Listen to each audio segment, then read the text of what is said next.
And again, in Psalms 36, no? It says there, by the words of the Lord, the heavens were made, and all the stars by the breath of His mouth. More intimate relationship with our Lord Jesus Christ. Looking around, we see men who said yes to Jesus today. Men who took time off work, left families and loved ones at home, left businesses to answer one invitation.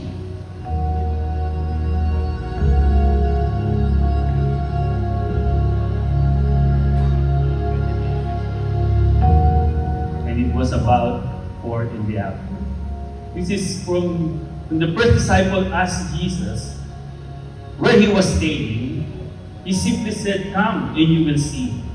He did not ask them to prepare themselves to prove anything or to be perfect. Very familiar phrase. Ephesians chapter 5, verse 25. Husbands, love your wives just as Christ loved the church and gave His life for it.